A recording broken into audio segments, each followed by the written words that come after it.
Thank you for attending and welcome to WealthCare Services Presents Financial Freedom Through Financial Literacy.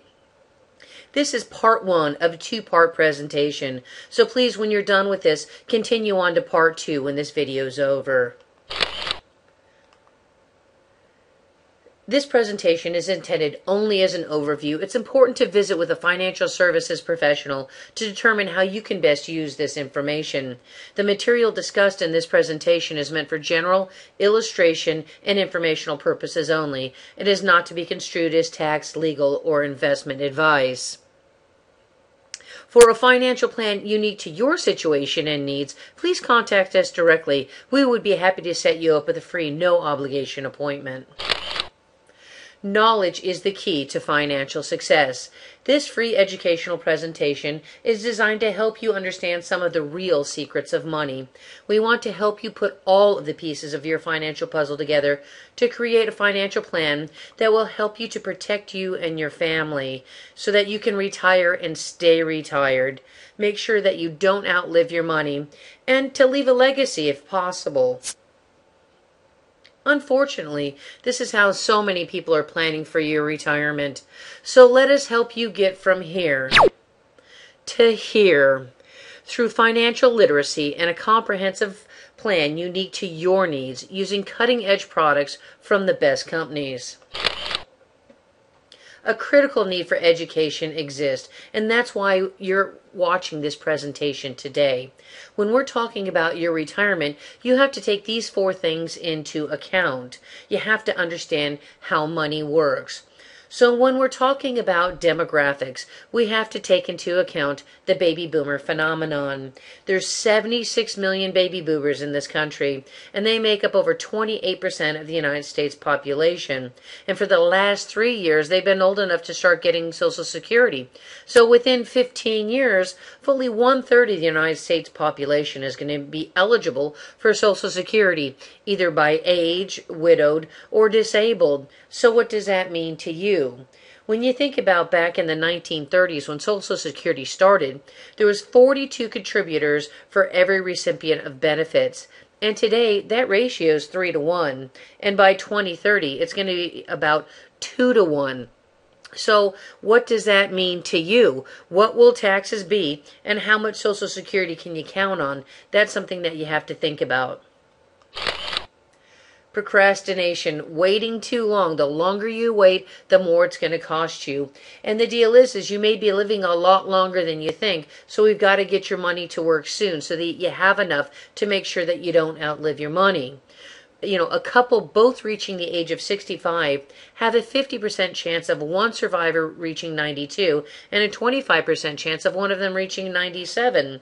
So that you don't outlive your money, what I'd like to stress is to please, before you retire, make sure that you absolutely have enough money to sustain you throughout your possible life. It's much better to stay at work for a few more years and build the nest egg up to what it needs to be than to retire and after a few years in retirement have to go back to work, because the odds are you're probably not going to be able to get back with the job that you have, and I don't want to see you in something that you don't want to be doing. Now, inflation is a huge key, and planning for it is important.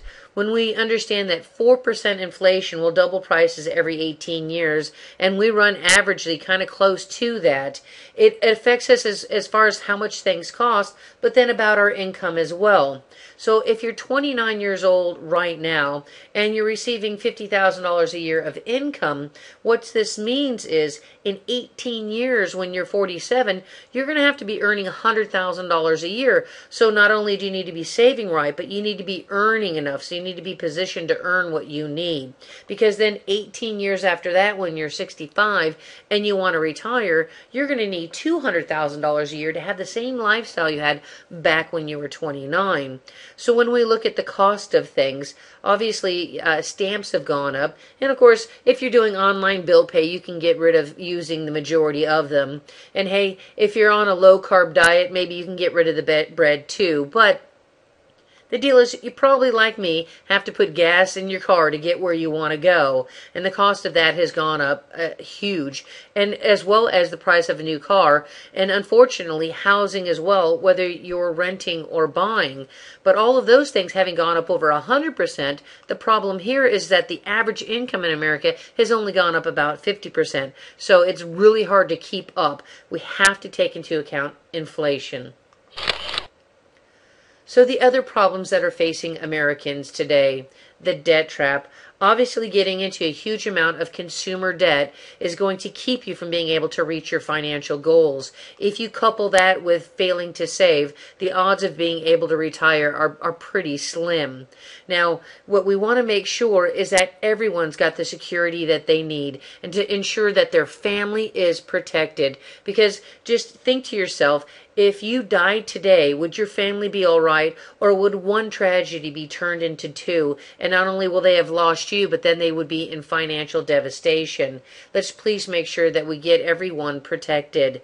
Now, the deal is most of us are going to live, and unfortunately, about 74% of Americans 65 and older are retiring on about $10,000 a year or less, and you and I both know that's not retired. That's taken on a part-time job. I don't want you to have to be, welcome to Walmart, would you like fries with that? I'm semi-retired. I want you to be able to be completely retired. So having the proper knowledge and financial tools to get you there is why we're here. We can help.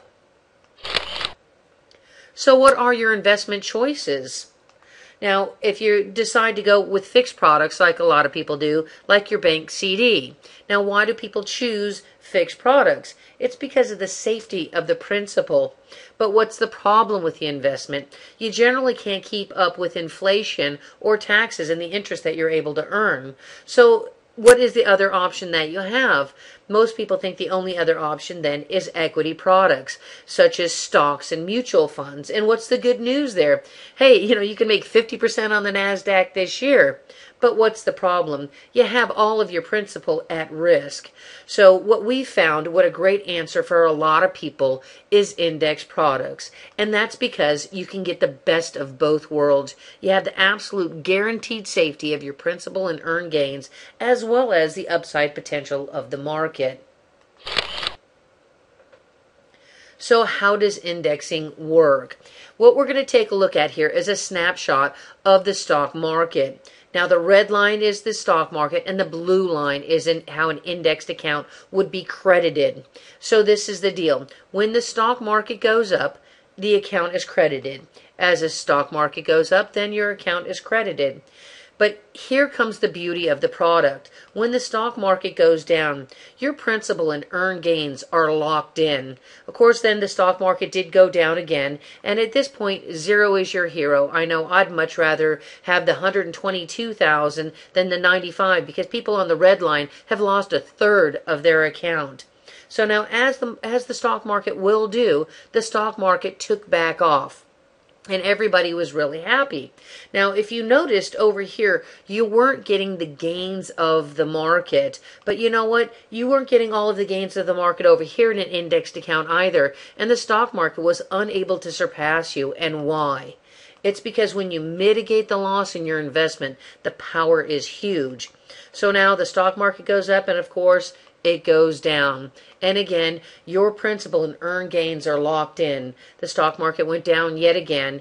And once more, you're happy that zero is your hero. Having 166 as opposed to 105 after 12 years is absolutely where I'd rather be. So why ride that red roller coaster and not be able to sleep at night when you can be on that guaranteed blue line to safety to get where you need to go?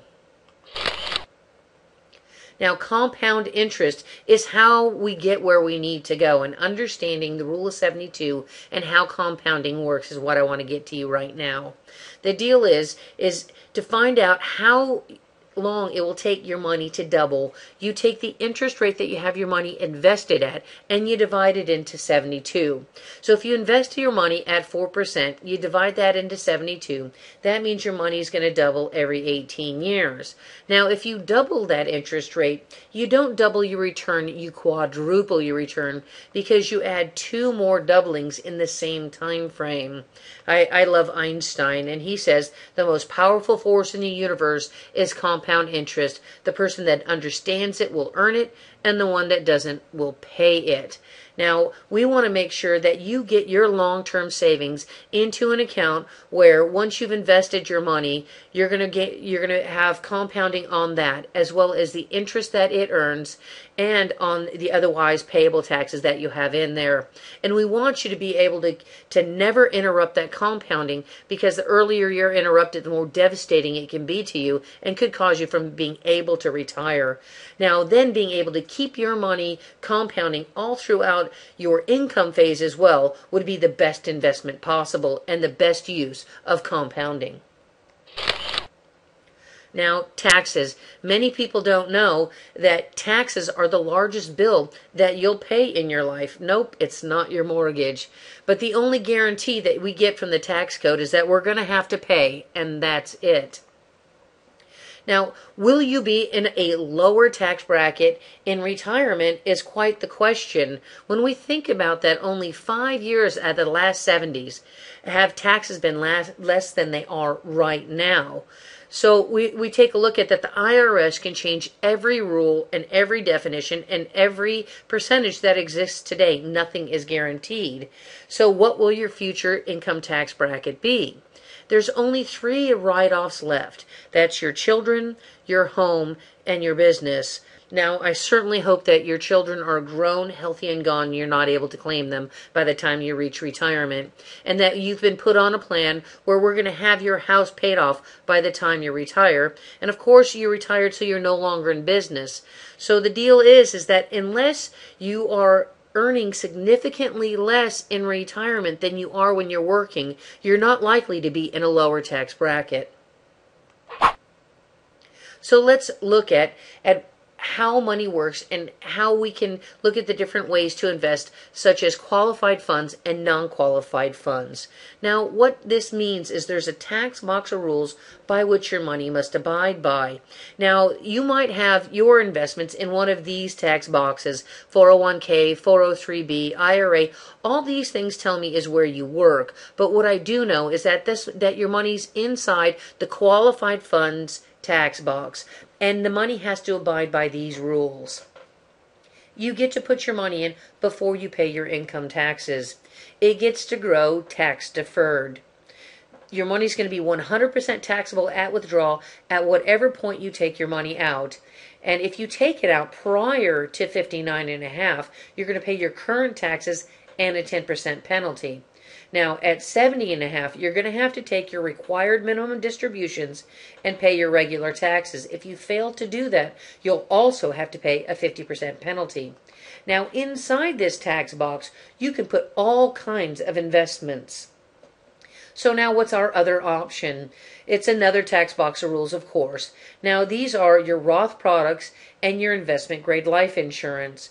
So the tax rules that this money must abide by is that you put your money in after you pay your income taxes. It also gets to grow tax deferred.